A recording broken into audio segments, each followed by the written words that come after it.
வணக்கம். அன்பார்ந்த குரு ஜோதிடம் நேயர்களுக்கு உங்கள் ஜோதிடர் ஜே.எம்.எஸ். சந்திரமௌலியின் பதிவு. 2025ஆம் ஆண்டிற்கான பலன்களை நம்ம பார்க்க இருக்கோம். நான் தொடர்ந்து பாஸ்கரா அஸ்ட்ராலஜி சிஸ்டத்தில் நட்சத்திர சூத்திர முறையை பயன்படுத்தி உங்களுக்கு ஜோதிடத்தை நான் போட்டுட்ருக்கிற பதிவுகளெல்லாம் நீங்கள் ஆதரவு கொடுத்துட்டு வர்றதுக்கு ரொம்ப நன்றி. இந்த முறையில் உங்களுக்கு கேட்ட கேள்விகளுக்கான விடை நமக்கு சரியாக கிடைக்கிறது. அந்த கணித முறையும் நமக்கு எளிதாக இருக்கிறது. தர்க்க ரீதியான பதிவுகளாக அது இருக்கும். அதனால் 2025ஆம் ஆண்டு பலன்களை இந்த பதிவில் நம்ம பார்க்க இருக்கோம். இந்த பதிவு கடக லக்ன நண்பர்களுக்கு 2025ஆம் ஆண்டு பலன்களாக நம்ம பார்க்க இருக்கோம். இப்போ 3 கிரக பயிற்சிகள் இந்த ஆண்டில் நமக்கு நடக்கிறது. அது முக்கியத்துவம் பெறுகிறது.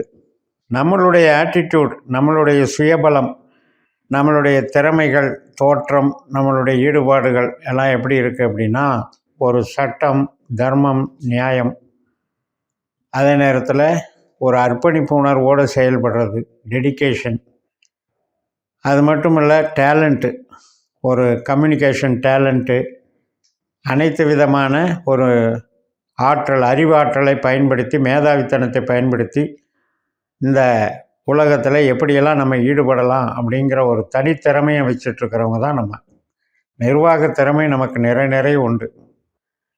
ஏனென்றால் நம்ம பூமி சார்ந்த ஈடுபாடு கொண்டவர்கள், இயந்திரம் சார்ந்த ஈடுபாடு கொண்டவர்கள், எதெல்லாம் மூவ் ஆகிட்டு இருக்கோ, எதெல்லாம் வேகமாக வளர்ந்துக்கிட்டு இருக்கோ அது சார்ந்த தன்மை கொண்டவர்கள் நம்ம. அதனால் இந்த வருடம் நமக்கு சிறப்பாக இருக்க போகுது. இந்த பெயர்ச்சிகள் அப்படிங்கிறத வச்சு நம்ம ரொம்ப மனக்கலக்கம் அடைய வேண்டியது அவசியம் இல்லை. ஒரு பக்கம் பார்த்திங்கன்னா 8லேருந்து சனி, அட்டம சனி விலகுது அப்படின்னு சந்தோஷப்படுறதும், ஒரு பக்கம் பார்த்திங்கன்னா லாபஸ்தானத்திலிருந்து குரு விரயஸ்தானத்துக்கு வர்றாரு அப்படின்னு வருத்தம் அடைகிறதும், ஏற்கனவே ராகு கேது 3-9 இருந்தவர் இப்போ 2-8 மாற போகிறாரு அப்படின்னு நம்ம அதுக்காக கவலைப்படுறதும் தேவையில்லை.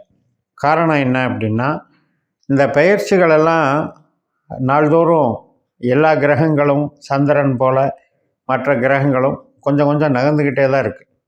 அதில் இருக்கிறதுல கொஞ்சம் ஸ்லோவாக நகர்ற கிரகத்தை வச்சு அடிப்படையில் நம்ம அது ஒரு குறியீடாக பயன்படுத்திட்டு வந்துட்டுருக்குறோம், அவ்வளோதான். பட் நமக்கு ஜனன ஜாதகத்தில் தசாபுத்தி அந்தர சூட்சமம்னு பலன் இருக்கு இல்லையா, அந்த பலன் தான் நிகழ்வுகளை நடத்தி கொடுக்கும். இருந்தாலும் இதை ஏன் நம்ம பதிவு பண்ணுறோம் அப்படின்னு கேட்டிங்கன்னா, நட்சத்திர ஆற்றல் அப்படிங்கிறது ஒவ்வொரு கிரகமுமே நகரும் பொழுது வழங்கிக்கிட்டே தான் இருக்கும். அப்போ நமக்கு நடக்கிற தசாபுத்தியில் இந்த நட்சத்திர ஆற்றல் நல்லது செய்தா கெட்டது செய்தா அப்படிங்கிறத பார்க்குறதுக்கும் நம்ம இந்த பதிவுகளை பயன்படுத்தலாம். இப்போ நம்ம சிந்தனை நமக்கு சனி மாதிரி இருக்குது. நம்மளுடைய செயல்பாடு, சிந்தனை, செயல்திறன் இதெல்லாமே குரு மாதிரியும் சனி மாதிரியும் புதன் மாதிரியும் இருக்குது. அப்படிப்பட்ட ஒரு அமைப்பில் இந்த குரு சனிங்கிற 2 பெரிய கிரகங்கள் மாற்றம் அடைகிறதுங்கிறதுனால நமக்கு என்ன கிடைக்குது அப்படின்னு பார்த்திங்கன்னா, இப்போ சனி பயிற்சி ஆகிறது 8ஆம் இடத்துலேருந்து 9ஆம் இடத்துக்கு போகிறாரு. மார்ச் 29ஆம் தேதி பயிற்சி ஆகிறார். ஆனாலும் அவர் குருவனுடைய நட்சத்திரத்தில் தான் போகிறார். அதை நம்ம கவனிச்சுக்கணும். அது மறுபடியும் ஏப்ரல் 27ஆம் தேதி சனியினுடைய தன்னுடைய சொந்த நட்சத்திரத்துக்கு போகிறார். அப்போ சனியை போல் அவர் செயல்படுறாரு அப்படிங்கிறது தான் அதில் உள்ள அர்த்தம். அதனால் உழைப்புக்கும் பணவரவுக்கும் தொழிலுக்கும் அவர் எந்த விதத்துலேயும் தீமை செய்ய மாட்டார். நமக்கு உழைப்பு சார்ந்த நன்மையை கொடுப்பார். சரி, அப்போ 9ஆம் இடத்துல அதனுடைய பங்கு என்ன அப்படின்னு கேட்டிங்கன்னா, அந்த 9ஆம் இடம் என்பது தர்மம், பூர்வீகம், மூளை உழைப்பு சார்ந்த வேலைகள். இப்போ ஒரு கமிஷன் தொழில், அதே மாதிரி உயர்கல்வி படிப்புகள், இது சார்ந்த ஒரு ஈடுபாடுகள். அப்போ அந்த விஷயத்துக்கும் வெளிநாட்டு தொடர்புக்கும் அது நன்மை செய்து அப்படிங்கிற வகையில் சனி வேலை செய்வார். இப்போ அங்கேருந்த ராகு நமக்கு 8ஆம் இடத்துக்கு வந்துடுறாரு. அவர் ஏதாவது கெடுதல் பண்ணிடுவாரா அப்படின்னு பார்த்தோம்னா, அப்போ ராகுனுடைய தசாபுத்தி அந்தரம் நமக்கு நடக்குதான்னு பாருங்கள். ராகுனுடைய தசாபுத்தி அந்தர சூட்சமாக நடக்காதவங்க அதை பற்றி கவலைப்பட வேண்டியதில்லை. அந்த 8ஆம் இடத்துல இருக்கிற ராகுனால நமக்கு ஒன்றும் பாதிப்பு வந்துட போகிறதில்லை. அதே நேரத்தில் இந்த ராகு வர்றவர் குரு நட்சத்திரத்தில் தான் ரொம்ப காலம் பயணித்து அப்புறம்தான் ராகு நட்சத்திரத்துக்கு சதயத்துக்கு வருவார். அதனால் நம்ம அந்த விஷயத்தில் பயப்பட வேண்டியதில்லை.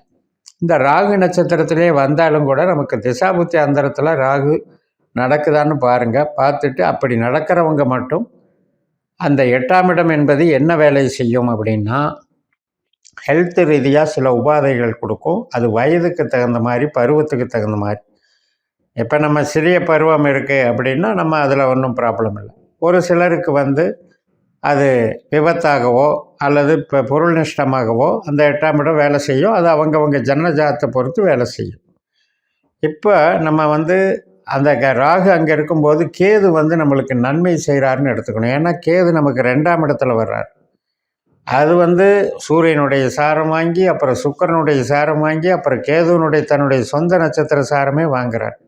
இப்போ ராகுவை போலவும் கேதுவை போலவும் செயல்படும் பொழுது கேது நமக்கு 2ஆம் இடமாகிய தனஸ்தானத்தில் இருக்கிறதுனால அந்த பலம் பெறுகிறதுனால நமக்கு ஒரு ஆதிக்க பலம் கிடைக்குது. அப்போ ஓரளவுக்கு ராகு கொடுக்குற தீமைகளை கேது சரி செய்கிறது அப்படிங்கிற மாதிரி எடுத்துக்கலாம். இப்போ குருவுக்கு வந்தோம்னா 12ஆம் இடத்துல விரை குருவாக செயல்பட்டுருவார் அப்படின்னா நமக்கு 12இல் தான் அவருடைய நட்சத்திரமே இருக்குது. குருவனுடைய நட்சத்திரம் 12ஆம் இடத்துல தான் இருக்குது. புனர்பூசமாக இருக்குது.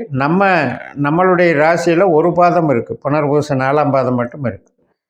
அப்போ அந்த 12ஆம் இடம்ங்கிறது என்னன்னா வெறும் விரயம் மட்டும் அல்ல, நமக்கு ஆராய்ச்சி மனப்பான்மையை கொடுக்கும், வெளிநாட்டு வேலையை கொடுக்கும், கடன் வாங்கி கடன் அடைக்கிறத குறிக்கும், இடம் விட்டு இடம் மாறுறதை குறிக்கும், 2வது வேலையில் ஜாயின் பண்ணுறது குறிக்கும். எவ்வளவோ நம்ம ஒரு இது மாதிரி துப்பறிகிற மாதிரி செயல்களெல்லாம் இருக்கு இல்லையா, ரகசிய உடன்படிக்கைகள், ரகசிய ஈடுபாடுகள், டிடெக்டிவ், இது சம்மந்தப்பட்ட வேலைகளையும் குறிக்கும். அப்போ அந்த குருவனுடைய இது சுப கிரகம், நமக்கு பாக்யாதிபதி. அவர் 6ஆம் இடத்துக்கும் 9ஆம் இடத்துக்கும் அதிபதி. அப்போ வேலை சார்ந்த விஷயத்தில் ஒரு அடுத்த மாற்றங்களை கொண்டு வர்றாருன்னு நம்ம எடுத்துக்கணும். அவர் ராகு நட்சத்திரத்தில் வரும்போது, ராகு நம்மளுக்கு 8ஆம் இடத்துல இருக்கும்போது அந்த வேலை சார்ந்த மாற்றங்கள், வேலை சார்ந்த ஒரு பணி சுமைகள், இதை நமக்கு அது உறுதிப்படுத்துகிறார். இப்போ வேலை இல்லாதவர்களுக்கெல்லாம் கூட வேலை கிடைக்கிற வேலையை செய்யும். ஏன்னா குரு 6ஆம் இடத்தை பார்க்குறார். அதனால் அந்த வேலைக்கு நன்மைகளை கொடுக்கும். இப்போ ஃபைனான்ஸு சார்ந்த தொழிலில் ஈடுபட்டு இருக்கிறவங்க, அதாவது மார்க்கெட்டிங் பண்ணுறவங்க, இந்த மாதிரி உற்பத்தி சார்ந்த துறைகளில் கூட அவங்க மேற்பார்வை பார்த்துக்கிட்டு இருக்கிறவங்க, இந்த மாதிரி அனைத்து விதமான வேலைப்பாடுகள்லையும் அந்த குரு வேலைக்கு உறுதிப்படுத்துகிறார். அதனால் அது ஒரு நல்ல அமைப்பு. இப்போ ஒரு சிலருக்கு வீடு கட்டுறோம், லோன் கிடைக்கல அப்படிங்கிறவங்களுக்கு லோன் கொடுக்கறதுக்கும் இங்கே வாய்ப்புகளை கொடுப்பார். ஆனால் அதே நேரத்தில் ஆரோக்கிய ரீதியாக நம்ம பார்த்துக்க வேண்டியது ரொம்ப ரொம்ப அவசியம். ஏன்னா 8ஆம் இடத்துல ராகு, 12ஆம் இடத்துல குரு. வேலைக்கும் தொழிலுக்கும் நல்லா இருக்கிற அதே சமயத்தில் நம்ம லக்னத்துக்கு 8ஆம் இடம் 12ஆம் இடம்ங்கிறது ஆரோக்கிய ப்ராப்ளம். அப்போ நம்ம ஜனனஜாதத்தின்படி நமக்கு ராகு திசா புத்தி அந்தரமோ குரு திசா புத்தி அந்தரமோ நடக்கிறவங்களுக்கு அந்த கான்சன்ட்ரேஷன் இப்போ முக்கியம். ஆரோக்கியத்தை பாதுகாக்கணும். இப்போ ராகுனுடைய சம்மந்தப்பட்ட ஒரு குடல் சம்மந்தப்பட்ட உபாதைகள், அலர்ஜி மற்றும் சுவாச உறுப்புகளை பற்றி பிரச்சனை, கேஸ் ட்ரபிள் சம்மந்தப்பட்ட பிரச்சனைகள், இதெல்லாம் நம்ம பார்த்துக்கணும். அதே மாதிரி நமக்கு குருவனுடைய அமைப்பில் அப்படின்னு எடுக்கும் பொழுது அடிவயிற்று பிரச்சனை, லிவர் பிரச்சனை, சுகர் சம்மந்தப்பட்டது, இதெல்லாம் கொஞ்சம் பார்த்துக்கணும். கொலஸ்ட்ரால். அப்போ இது சம்மந்தப்பட்டதில் உணவு பழக்க வழக்கங்களில் சில மாறுதல்களை ஏற்படுத்திட்டு நம்மளாம் உடற்பயிற்சி செஞ்சு யோகாவை மெடிடேஷனை கொஞ்சம் பயன்படுத்தணும் அப்படின்னாலே இந்த ப்ராப்ளம் எல்லாம் சால்வ் ஆயிடும். அதனால் அடிப்படையில் இந்த 2025ஆம் ஆண்டு நமக்கு பார்க்குறதுக்கு மேலோட்டமாக நமக்கு கிரக மாறுதல்கள், குரு மைனஸாக இருக்கார், சனி விலகிறாரு, ராகு மறுபடியும் மைனஸ் ஆகிறாரு, இப்படியெல்லாம் போட்டு குழப்புறதை விட நம்ம ஜனனஜாதத்தில் ராகு திசா புத்தியோ குரு திசா புத்தியோ சனி திசா புத்தியோ நடந்தால் மட்டும் இதை பாருங்கள். அதே நேரத்தில் உழைப்புக்கும் தொழிலுக்கும் எந்த விதமான ஒரு பிரச்சனையும் இந்த 2025ஆம் ஆண்டு தராது, நல்ல நன்மைகளை தரும் என்று சொல்லி நிறைவு செய்கிறேன். இந்த சேனலை சப்ஸ்கிரைப் பண்ணி ஷேர் பண்ணுங்கள். உங்கள் தனிப்பட்ட ஜாதக பலாபலன்களை என்னுடைய வாட்ஸ்அப் நம்பரில் தொடர்பு கொண்டு பலன் பெறுங்கள். உங்களிடமிருந்து விடைபெறுகிறேன். உங்கள் JMS. நன்றி, வணக்கம்.